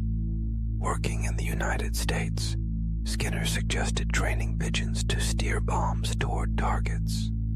The birds would sit inside the nose cone, pecking at images projected onto a screen. Each peck adjusted the missile's trajectory, keeping it aimed at the target below. In laboratory tests, the pigeons performed remarkably well, remaining focused even under stress. The system, known as Project Pigeon, demonstrated surprising accuracy. Despite successful trials, military leaders hesitated. Trusting birds with weapons felt unreliable, even if data suggested otherwise. Funding was withdrawn, and the project ended quietly. Today, Project Pigeon is remembered as both absurd and ingenious. It highlights how necessity can stretch imagination beyond conventional limits. 55 bat bombs during World War II. Following the attack on Pearl Harbor, the United States searched urgently for ways to strike Japan effectively. One proposal involved using bats as delivery systems for incendiary devices. The plan emerged in the early 1940s, inspired by the natural roosting behavior of bats. Thousands of bats would be fitted with small timed firebombs and released over Japanese cities. As the bats sought shelter in wooden buildings, the devices would ignite. Early tests showed the concept had destructive potential, but control proved difficult. In one test, bats escaped prematurely and set fire to a military base in the United States. The program was eventually canceled in favor of other weapons. The bat bomb joined history's catalog of inventive wartime ideas that proved too unpredictable to manage. 56. Anti-tank dogs. During World War II, particularly on the Eastern Front, the Soviet Union faced severe shortages of anti-tank weapons. In response to them, military trainers developed a desperate solution: dogs trained to carry explosives beneath enemy tanks. The dogs were conditioned to associate tanks with food. Once released, the animals would run toward armored vehicles, triggering explosives on contact. In controlled training environments, the method appeared workable. On the battlefield, chaos intervened. Noise, smoke, and unfamiliar German tanks confused the dogs. Some ran back toward Soviet lines with explosives still attached. The tactic caused unintended casualties and was gradually abandoned. The program stands as a grim reminder of the extremes reached in total war, where desperation blurred ethical and practical boundaries. 57. The Whiskey War. For much of the late 20th century, Canada and Denmark disputed ownership of Hans Island, a small rocky outcrop in the Arctic between Greenland and Ellesmere Island. The disagreement began quietly in the 1970s and never escalated into violence. Instead, it evolved into a ritualized exchange. When Canadian forces visited the island, they left behind a bottle of Canadian whiskey and raised their flag. Danish visitors responded by replacing it with schnapps and their own flag. The cycle repeated for decades, earning the dispute its name, the Whiskey War. The conflict became a symbol of peaceful diplomacy. In 2002, the two countries officially agreed to divide the island. The war ended without a single casualty, remembered for how civility and humor replaced aggression. 58. Tycho Brahe's drunk moose. In the late 16th century, at his estate on the island of Haven in Denmark, astronomer Tycho Brahe was known for his brilliance and eccentricity. Among his unusual habits was keeping exotic animals, including a pet moose. According to accounts from the time, the moose attended social gatherings, Guests reportedly fed it beer, which the animal tolerated surprisingly well. During one such event, the moose wandered near a staircase and lost its footing. It fell and was killed. The story spread across Europe, enhancing Brahe's reputation as a strange genius. Whether exaggerated or accurate, the tale endures as a reminder that even scientific legends lived unconventional lives. Voltaire hacked a lottery in the 1720s in France. The government introduced a lottery linked to state bonds, hoping to stabilize finances. The system contained a mathematical flaw. Writer and philosopher Voltaire noticed it and enlisted mathematician Charles de la Condamine to confirm his suspicion. Together they formed a syndicate that bought specific combinations of tickets. The odds guaranteed profit regardless of outcome. They won repeatedly, amassing a fortune. The scheme was entirely legal but deeply embarrassing for officials. Rather than prosecute, the government canceled the lottery. Voltaire kept his winnings, using them to fund his writing career. The episode stands as a quiet triumph of logic over authority. 60. Emperor Norton. In September 1859, in the rapidly growing city of San Francisco, a former businessman named Joshua Abraham Norton experienced financial ruin after a failed rice speculation. The city, still shaped by the chaos and opportunity of the gold rush era, was full of dreamers, eccentrics, and broken fortunes. It was in this atmosphere that Norton made an extraordinary decision. He declared himself Norton Roi, Emperor of the United States, and later added Protector of Mexico to his title. Rather than mocking him outright, the people of San Francisco embraced Norton with surprising warmth. Newspapers printed his imperial proclamations, which called for the dissolution of Congress, reforms to infrastructure, and unity among citizens. Though his decrees held no legal power, they were often thoughtful and oddly reasonable. Norton walked the streets in a military-style uniform, saluted by shopkeepers and policemen alike. Businesses accepted currency he printed himself. Restaurants fed him without charge, and theater owners reserved him front-row seats. When he collapsed on the street in 1880 and died shortly after, thousands attended his funeral. Emperor Norton's reign ended not in ridicule, but in affection, remembered as a moment when a city collectively chose kindness over cynicism. 61. Man sold Eiffel Tower twice. In Paris during the mid-1920s, as the Eiffel Tower aged and required costly maintenance, rumors circulated about its future. Victor Lustig, a skilled con artist with a talent for charm and confidence, saw opportunity in the uncertainty. Posing as a government official, he summoned scrap metal dealers to a private meeting, presenting forged documents that suggested the tower was secretly being dismantled. One dealer, eager for profit, paid Lustig a substantial bribe to secure the contract. Lustig vanished almost immediately. Embarrassed and fearful of public shame, the victim never reported the crime. Encouraged by his success, Lustig returned to Paris and repeated the scam with another buyer, once again escaping without consequence. Eventually, Lustig fled Europe and continued his criminal career elsewhere.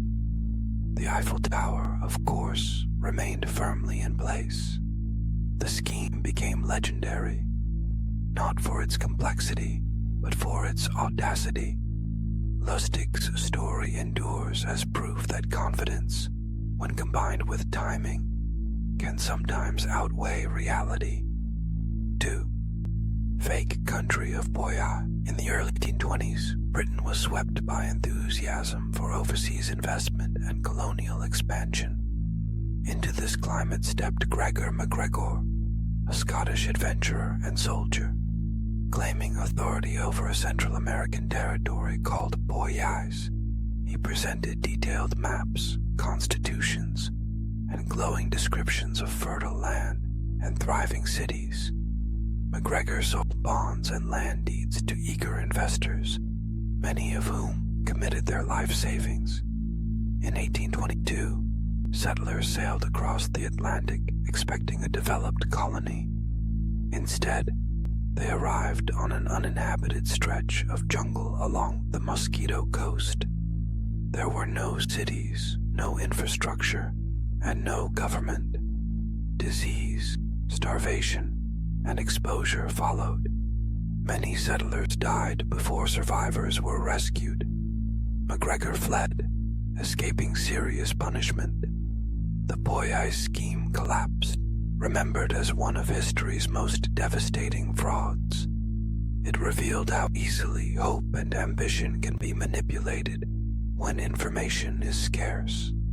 63. Cleopatra horse myth.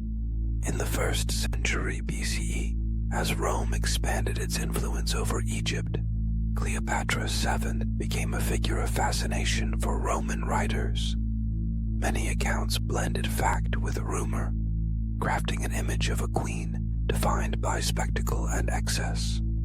Among these stories was the claim that Cleopatra made grand entrances on horseback, dressed as a goddess. Such descriptions aligned neatly with Roman stereotypes of Eastern extravagance. In reality, Cleopatra was a skilled diplomat and ruler who spoke multiple languages and governed effectively. The theatrical stories likely served political purposes, portraying her as dramatic and indulgent rather than strategic. Over time, myth overtook nuance. The image of Cleopatra as spectacle proved more enduring than the reality of her leadership. The horse myth stands as an example of how powerful women are often remembered through exaggeration rather than substance. 64. Cleopatra drank a pearl. According to Roman historian Pliny the Elder, Cleopatra once made a dramatic wager with Mark Antony during a lavish banquet in Alexandria around 41 BCE. She claimed she could consume the wealth of an entire province in a single meal. To prove it, she removed one of her pearl earrings, dropped it into a glass of vinegar, and drank it once the pearl dissolved. Whether chemically plausible or exaggerated, the story spread rapidly through Roman society. It reinforced the image of Cleopatra as unimaginably wealthy and extravagantly confident. The act symbolized not only riches, but power and control. Modern historians debate the truth of the event, yet its endurance reveals how stories shape legacy. Cleopatra's pearl became a metaphor for dominance, spectacle, and the lasting power of narrative. 5. Einstein offered presidency. In 1952, following the death of Israel's first president, Chaim Weizmann, the Israeli government sought a figure of immense moral authority. Their choice was Albert Einstein, then living in Princeton, New Jersey. Though known globally for physics, Einstein was also admired for his humanitarian values. The offer was sincere and formally delivered. Einstein was deeply moved, but declined. He explained that he lacked experience in public administration and worried he would be unsuited for political life. His response was humble and thoughtful. The episode revealed a rare moment where global fame intersected with restraint. Einstein remained a symbol of intellect without power.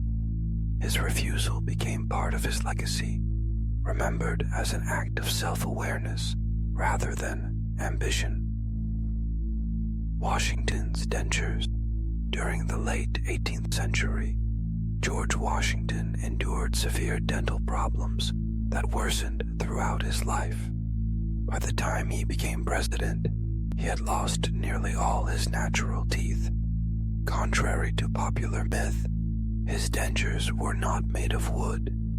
They were constructed from a combination of ivory metal springs and human teeth purchased from donors. The devices were heavy and uncomfortable, often altering his facial expression and speech. Washington was deeply self-conscious about them. The dentures caused constant pain, yet he continued to lead a young nation through immense challenges. The truth behind the myth reveals a more human Washington, one who governed despite private discomfort. Even legends, it seems, ache quietly behind the scenes. 67. Lord Byron's pet bear. In 1805, while studying at Trinity College in Cambridge, England, the young poet Lord Byron encountered a rule that forbade students from keeping dogs in their rooms. Known for his rebellious spirit, Byron searched the regulations carefully and discovered that no rule mentioned bears. Seeing an opportunity for both protest and amusement, he purchased a live bear and brought it to campus. The bear was kept on a leash and occasionally walked around the college grounds, astonishing fellow students and tutors alike. Byron reportedly considered training it for future exams, joking that it would be as qualified as many scholars. Faculty members were irritated but powerless, having no formal grounds to intervene. The episode reflected Byron's lifelong resistance to authority and love of spectacle. His pet bear became an early symbol of his unconventional personality. Long after he became famous for his poetry, the story remained a gentle reminder that some rebellions begin not with speeches, but with unexpected companions. 68. Andrew Jackson's swearing parrot. When former U.S. President Andrew Jackson died in 1845 at his Tennessee estate, the Hermitage, mourners gathered for a solemn funeral. The ceremony was meant to honor a controversial but powerful political figure. Ministers prepared formal eulogies, and family members sat quietly in grief. Suddenly, Jackson's pet parrot, named Pole, disrupted the proceedings.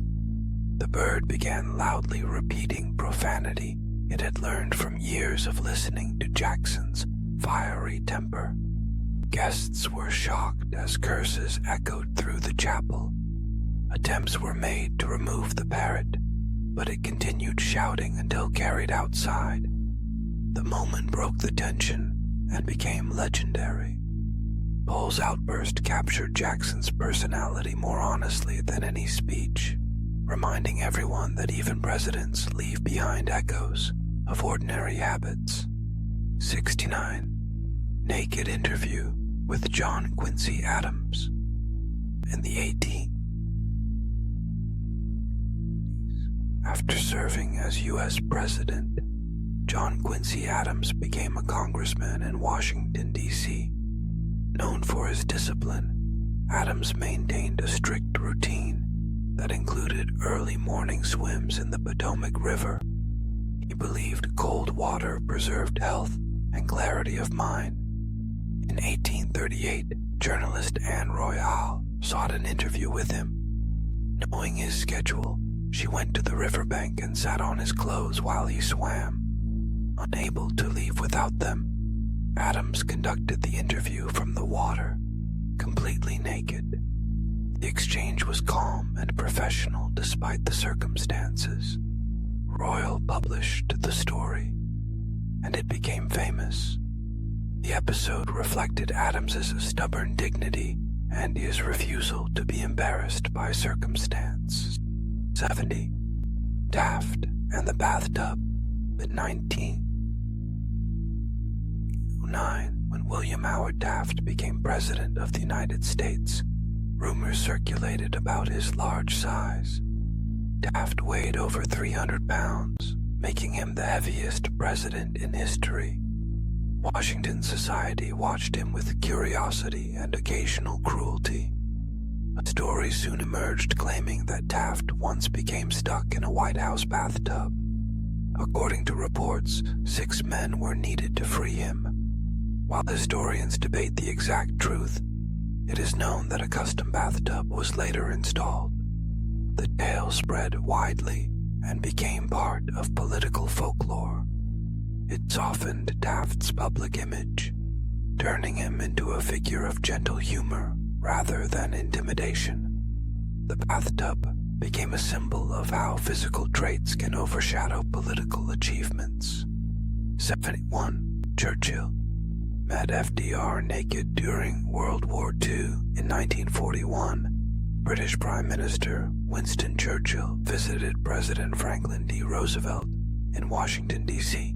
Their meetings were critical to Allied strategy. The two leaders often spoke informally to build trust. On one occasion, Roosevelt entered Churchill's room unannounced and found him stepping out of the bath. Churchill, completely naked, reportedly said he had nothing to hide from the President of the United States. Roosevelt laughed and the meeting continued without embarrassment. The moment symbolized the intimacy of their alliance. It showed how personal comfort sometimes underpinned global cooperation. 72. LBJ held meetings on the toilet. In the 1960s, President Lyndon B. Johnson was famous for his intense management style.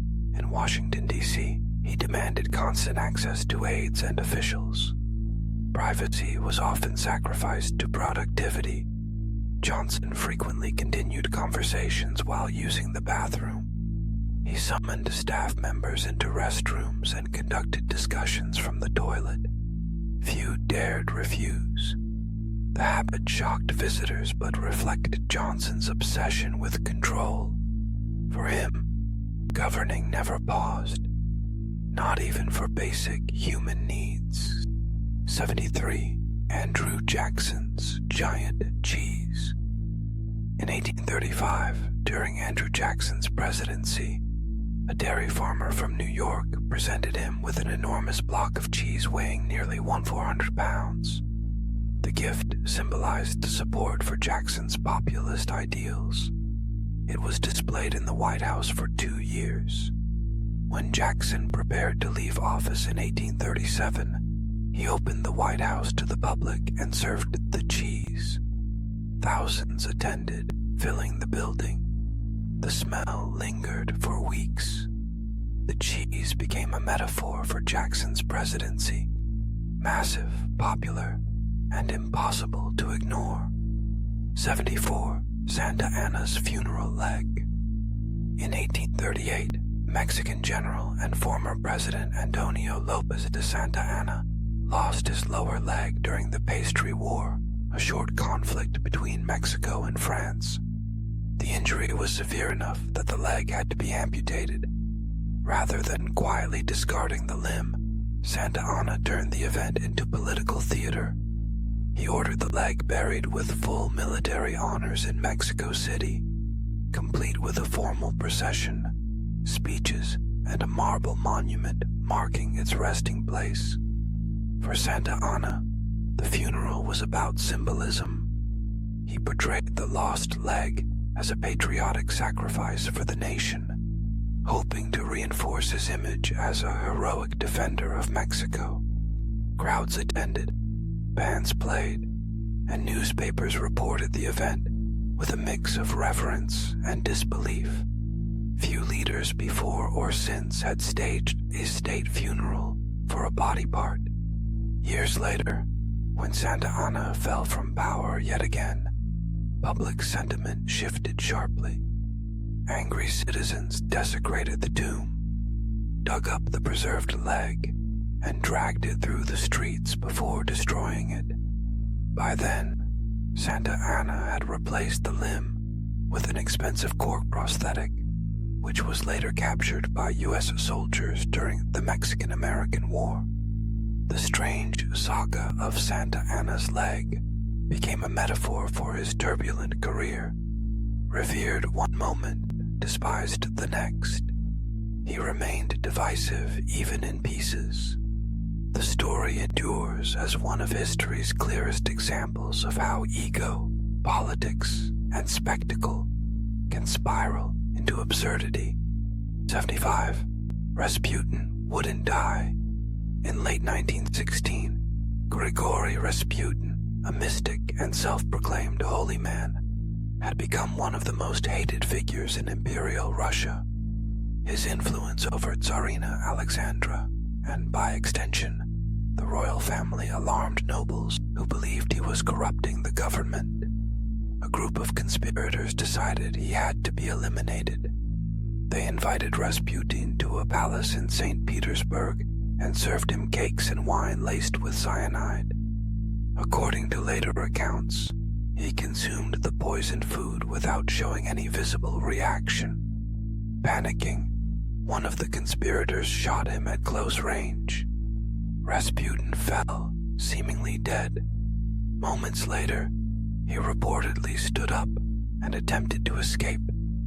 He was shot again, beaten, and eventually bound and thrown into the icy Neva River. An autopsy later suggested drowning as the final cause of death. While historians debate how much of the story was exaggerated, the legend took on a life of its own. Rasputin became a symbol of decay within the Russian monarchy, a man who seemed impossible to kill. His dramatic death only deepened the myth and foreshadowed the collapse of the realm he haunted. 6. Living grandchildren of a 1790 president, John Tyler, born in 1790 in colonial Virginia, became the 10th president of the United States in 1841. His presidency occurred in what feels like a distant historical era, marked by horse-drawn carriages and handwritten letters. Yet Tyler's family line quietly bridged centuries. Tyler fathered children late in life, even by the standards of his time. Remarkably, 2 of his sons also had children when they were elderly. As a result, John Tyler still had living grandsons well into the 21st century, nearly 230 years after his birth. This fact often shocks people who imagine history as neatly divided into sealed-off eras. It highlights how generational timing can collapse the perceived distance between centuries. The American founding period, the Civil War, and the modern digital age suddenly feel far closer together. Tyler's living descendants became a reminder that history is not just dates and monuments. It is carried forward quietly in families, passed down through stories, memories, and bloodlines that stretch far longer than most people expect. 77. Cleopatra lived closer to us than the pyramids. Cleopatra, 7, the last active ruler of Ptolemaic Egypt, lived from 69 to 30 BCE. She ruled during the age of Julius Caesar and Mark Antony, a time filled with political intrigue, shifting alliances, and the expanding power of Rome. Many people instinctively associate her with the construction of the pyramids. In reality, the Great Pyramid of Giza was already ancient by Cleopatra's lifetime. It had been built around 2560 BCE, more than 2,500 years before she was born. Cleopatra lived closer in time to the moon landing than to the builders of the pyramids. This comparison challenges how history is mentally organized. Iconic symbols like pyramids tend to blur together across millennia, creating the illusion of a single, unified ancient world. Cleopatra, however, inhabited a vastly different Egypt, one shaped by Greek culture, libraries, and global trade. The timeline forces a recalibration. Ancient history is not one long static era, but a series of distinct civilizations layered on top of one another across immense spans of time. 8. Mammoths lived during the Pyramid Era. Woolly. Mammoths are often imagined as creatures that vanished alongside cave paintings and early stone tools. Yet some populations survived far longer than most people realize. Isolated groups of mammoths lived on Wrangel Island near Siberia until around 1690. This means mammoths were still alive while humans in Egypt were building and maintaining pyramids. For a brief overlap, advanced human civilizations and Ice Age megafauna existed on the same planet. Wrangel Island mammoths were smaller than their ancestors, likely due to limited resources and genetic isolation. Eventually, environmental stress and declining genetic diversity led to their extinction. The overlap between mammoths and pyramid builders reshapes how eras are imagined. Prehistory and ancient civilization were not cleanly separated chapters. They blurred together, creating a world stranger and more complex than simple timelines suggest. 79. Oxford is older than the Aztecs. Oxford University traces its teaching origins back to at least 1096 in England. While the institution evolved gradually, education continued there without interruption for centuries. Long before the modern concept of a university existed, scholars were already debating theology, science, and philosophy in Oxford. By contrast, the Aztec capital of Tenochtitlan was founded in 1325. When the Aztecs were building their great city in central Mexico, Oxford was already hundreds of years old. This comparison often surprises people because it challenges assumptions about which civilizations are truly ancient. The Aztecs feel older due to their dramatic collapse and distant geography, while European institutions feel modern by comparison. In reality, timelines overlap in unexpected ways. Medieval students in England were attending lectures while future empires were only just beginning to rise across the Atlantic. 80. Guillotine used during the Star Wars era. The guillotine is often associated with the French Revolution, an image locked firmly in the 18th century. Yet the device remained in official use far longer than most people realize. The last public guillotine execution in France occurred in 1939. Even more startling, private executions by guillotine continued until 1977. This means the same method used during Revolutionary Terror overlapped with the era of color television, rock music, and blockbuster films. The release of Star Wars in 1977 coincided with the end of guillotine executions in France. While audiences watched futuristic battles in space, an execution device designed centuries earlier was still being used on Earth. The overlap illustrates how legal systems and traditions can lag behind cultural change. Modernity does not always replace the past as quickly as people assume.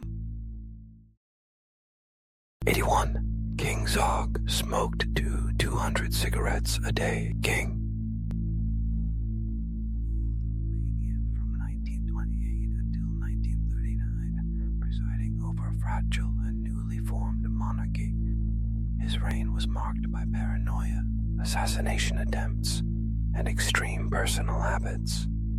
Among the most alarming was his reported consumption of up to 200 cigarettes per day.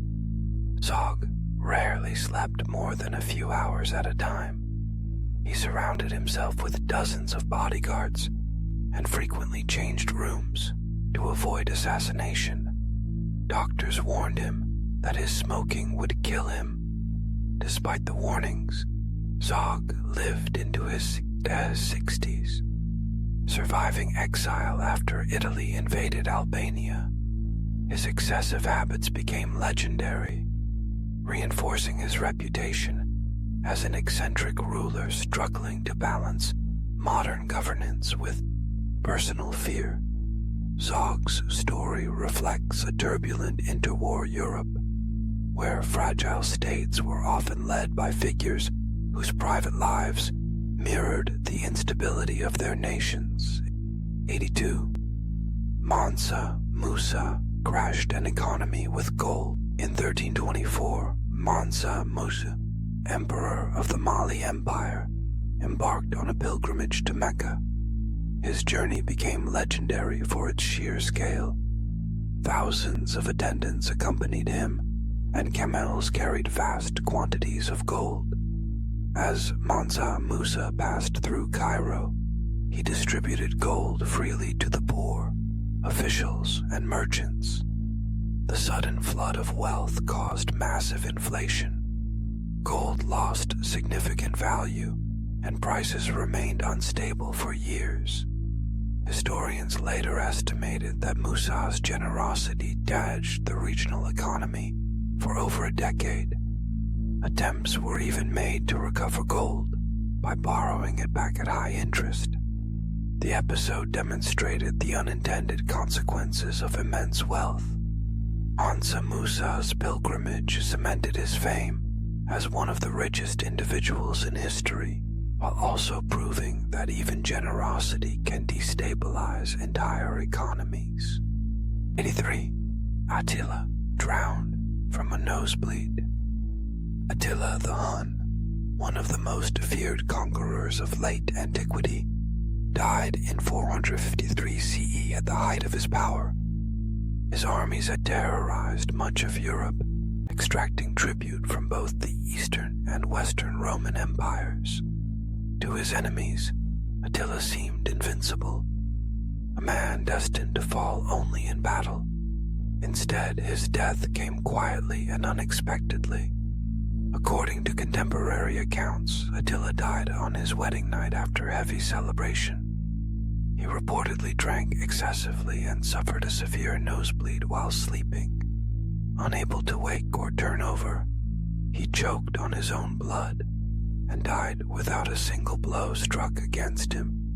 The suddenness of his death shocked his followers.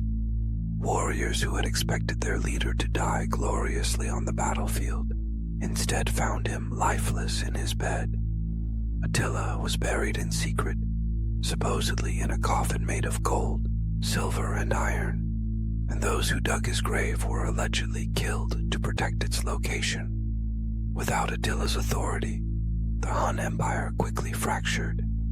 His sons fought among themselves, and subject tribes rebelled.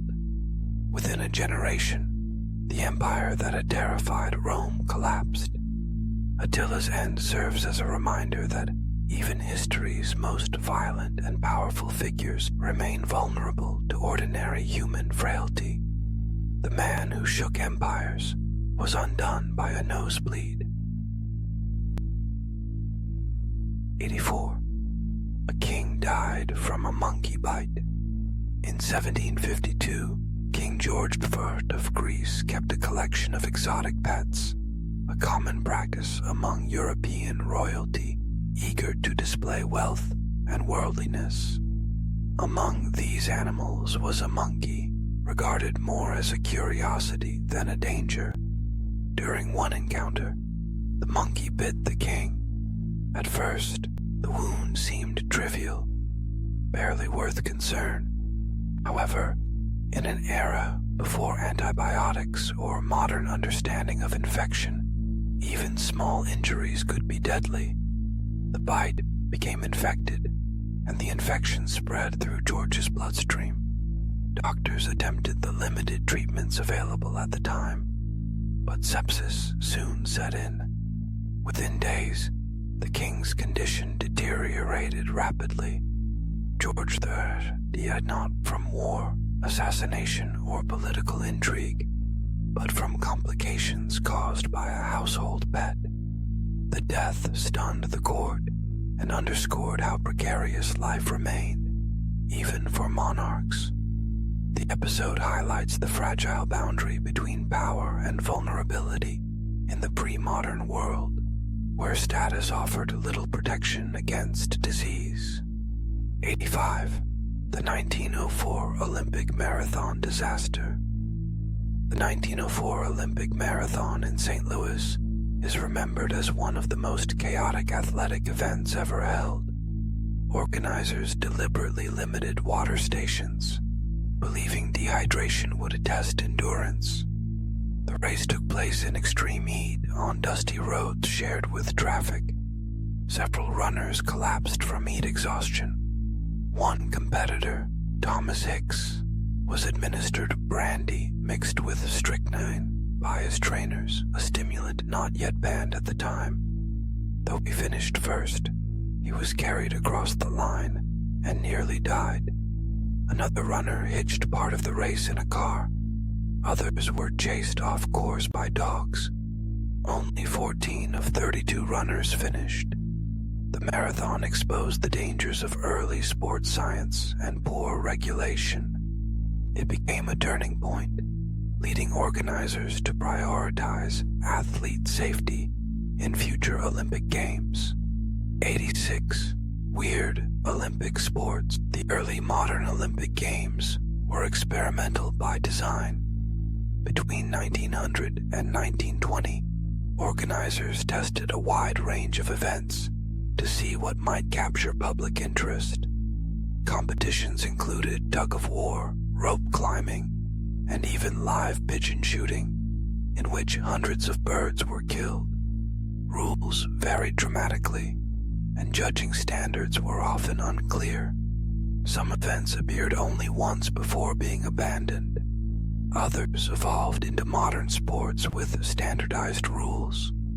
These strange competitions reveal how the Olympics grew through trial and error. The polished spectacle seen today emerged only after decades of experimentation and missteps. 87. Russia missed the Olympics due to a calendar error. In 1908, Russia still followed the Julian calendar, which lagged 13 days behind the Gregorian calendar used by most of Europe. This difference caused confusion in international scheduling. Russian officials miscalculated the dates of the London Olympics and arrived nearly 2 weeks late. By the time athletes reached the venues, several events had already concluded. The error cost Russia potential medals and embarrassed its sporting authorities. It also highlighted the practical consequences of operating on an outdated calendar system. The incident remains one of history's most literal examples of being out of sync with the rest of the world. 88. World Cup trophy found by a dog. In 1966, England was preparing to host the World Cup when disaster struck.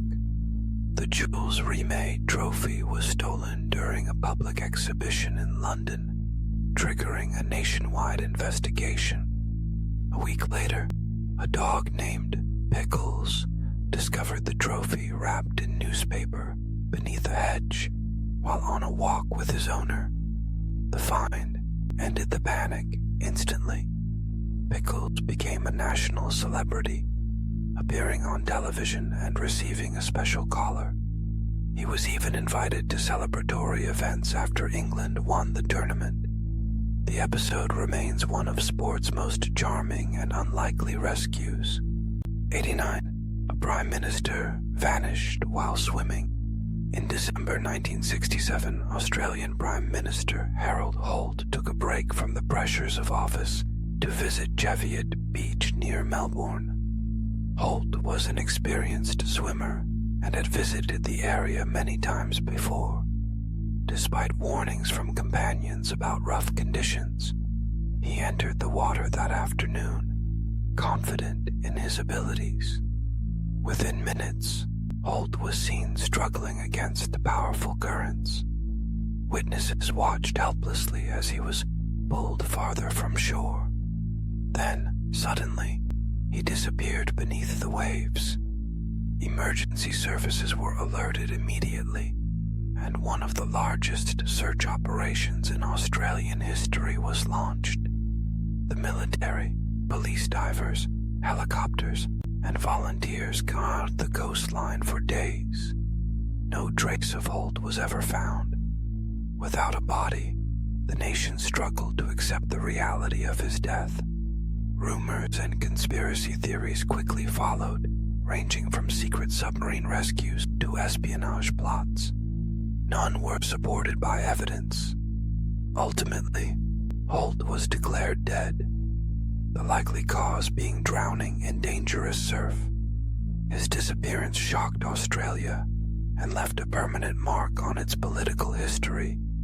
Even decades later, the image of a sitting prime minister vanishing into the sea remains haunting, a reminder that power offers no protection against nature.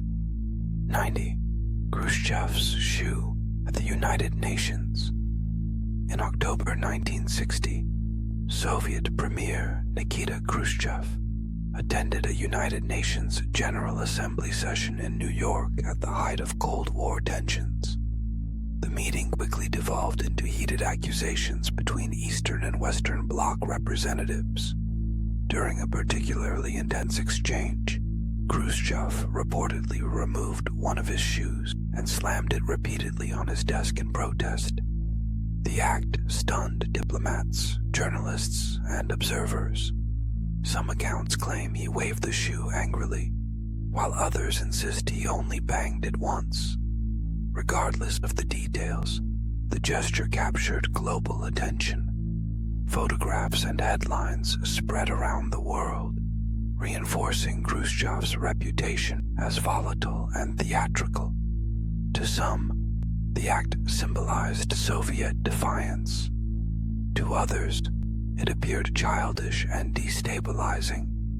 The shoe incident became one of the most enduring images of Cold War diplomacy. It illustrated how international politics often relied as much on spectacle and intimidation as on formal negotiation. 1. An emperor died seeking immortality. Qin Shi Huang, the first emperor to unify China in the 3rd century BCE, was obsessed with conquering death. Having unified rival states through force and strategy, he believed immortality was simply another challenge to overcome. He dispatched expeditions in search of mythical elixirs and ordered court alchemists to prepare potions that promised eternal life. Many of these concoctions contained mercury, believed at the time to possess powerful life-extending properties. Over years of consumption, the mercury slowly poisoned the emperor's body. Historical records suggest that Qin Shi Huang died during a tour of his empire, likely from mercury toxicity. The irony is profound. In seeking immortality, he hastened his own death. His vast tomb complex, guarded by the Terracotta Army, stands today as a monument to ambition, fear, and the ultimate limits of power. 92. Darwin's Crew 8A scientific discoveries. During the famous voyage of HMS Beagle in the 1830s, Charles Darwin collected countless animal specimens for scientific study. These discoveries would later help shape the theory of evolution. Life aboard the ship, however, was harsh. Food was scarce, and hunger often outweighed scientific curiosity. Crew members occasionally cooked and ate animals Darwin had hoped to preserve. One such casualty was an unknown rodent species, consumed before it could be properly documented. Other rare birds and mammals narrowly avoided the same fate. The incident highlights how fragile early scientific research could be. Groundbreaking discoveries sometimes depended on chance, timing, and whether someone got hungry first. At 93, the military's proposed gay bomb In the 1990s, U.S. military researchers explored a variety of unconventional non-lethal weapons. Among the strangest was a proposal for a so-called gay bomb, designed to disrupt enemy units. The concept involved releasing a chemical agent that would cause soldiers to feel intense sexual attraction toward one another, theoretically undermining unit cohesion. The proposal never moved beyond the research stage. When documents describing the idea were later made public, the reaction was swift and mocking. Scientists, journalists, and the public ridiculed the concept. Though never built, the proposal remains a bizarre reminder that military innovation sometimes ventures into the absurd. Victorian mummy parties in 19th century Britain. Fascination with ancient Egypt reached disturbing extremes. Wealthy families hosted mummy unwrapping parties, inviting guests to watch preserved Egyptian bodies unwrapped in their drawing rooms. The events were framed as educational and scientific. In reality, they were often theatrical spectacles. Wrappings were cut away piece by piece, and fragments were sometimes kept as souvenirs. Little regard was given to the humanity of the remains. Mummies were treated as curiosities rather than people. These parties reflected the darker side of Victorian curiosity, blending colonial exploitation with entertainment. Today, they stand as a cautionary example of how fascination can erase respect. 95. Napoleon was attacked by rabbits in 1807.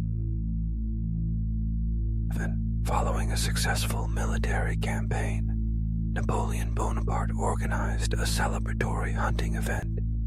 His aides released hundreds of rabbits, expecting them to scatter. Instead, the rabbits charged. Many were domesticated and associated humans with food. They swarmed Napoleon, climbing over his boots and coat. Efforts to drive them away failed. Napoleon eventually retreated to his carriage, pursued by rabbits. The incident became legend, offering a rare moment where one of history's greatest generals was defeated by sheer absurdity. 96. The dancing plague of 15.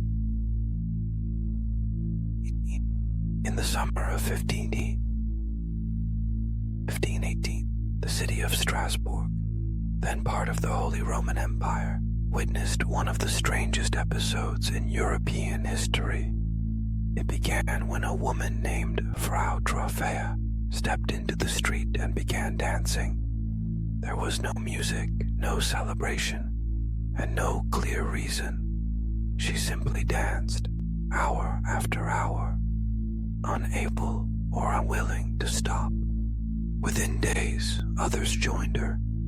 Dozens of men and women began dancing uncontrollably in the streets and public squares. Some danced for days without rest.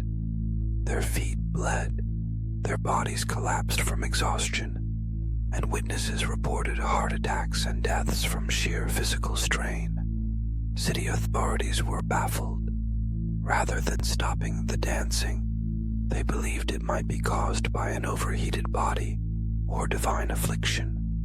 Musicians were hired, and dance platforms were built, under the belief that allowing sufferers to dance it out would cure them. Instead, the crowds grew larger. Modern historians suggest a combination of extreme stress, famine, disease, and mass psychological hysteria. Strasbourg had suffered years of hardship, and the outbreak may have been a collective response to trauma. The dancing plague faded as mysteriously as it began, leaving behind unanswered questions about the power of the human mind. 97. The CIA tried to spy using cats. During the height of the Cold War, U.S. intelligence agencies explored increasingly unconventional methods of surveillance. Among the strangest was a CIA project known as Operation Acoustic Kitty. The goal was to turn ordinary cats into mobile listening devices capable of spying on Soviet officials. Scientists surgically implanted microphones into the cats' ears, transmitters into their bodies, and antennas into their tails. Years of development and millions of dollars were spent attempting to make the animals respond to commands. The first real-world test took place near a park bench where Soviet officials were expected to sit. The cat was released and immediately wandered into traffic, where it was struck and killed by a taxi. The project was quietly abandoned. Officials concluded that cats, unlike dogs or humans, could not be reliably controlled. Operation Acoustic Kitty became a cautionary tale of intelligence overreach and a reminder that nature does not bend easily to espionage. During the Cold War, the CIA launched Operation Acoustic Kitty, an attempt to turn cats into mobile listening devices. Microphones and transmitters were surgically implanted into live cats. Years of work and millions of dollars followed. The first test failed when the cat was hit by a taxi shortly after release. The project was quietly abandoned, proving that cats are not ideal intelligence assets. 98. The Great Molasses Flood. On January 15, 19, residents of Boston's North End were going about their day when they heard a deep rumble, like thunder or an explosion. A massive steel tank, owned by the United States Industrial Alcohol Company, had burst open, releasing more than 2 million gallons of molasses into the streets. The wave of syrup moved at nearly 35 miles per hour, sweeping away buildings, vehicles, horses, and people. The molasses was cold and incredibly thick, trapping victims where they stood. 21 people were killed, and more than 150 were injured. Cleanup took weeks. Firefighters used seawater to wash the streets, and harbor waters turned brown. Residents claimed the smell of molasses lingered for decades, especially on warm days. The disaster led to one of the first major class action lawsuits in U.S. history and prompted stricter industrial safety regulations. What sounded almost comical became a deadly lesson in engineering failure. A town was damaged by rolling cheese. In 1666, the village of Elton, England, held a traditional celebration that involved rolling a massive wheel of cheese down a steep hill. The custom was meant to mark a festive occasion and bring the community together. That year, the wheel was far larger than usual. Once released, it quickly gained speed and veered off course. The cheese smashed into homes, injured villagers, and caused widespread damage. Panic spread as the wheel tore through the village. What began as harmless fun turned into chaos within seconds. Local authorities permanently banned the event. The incident became a reminder that even simple traditions can become dangerous when scale and enthusiasm outweigh common sense.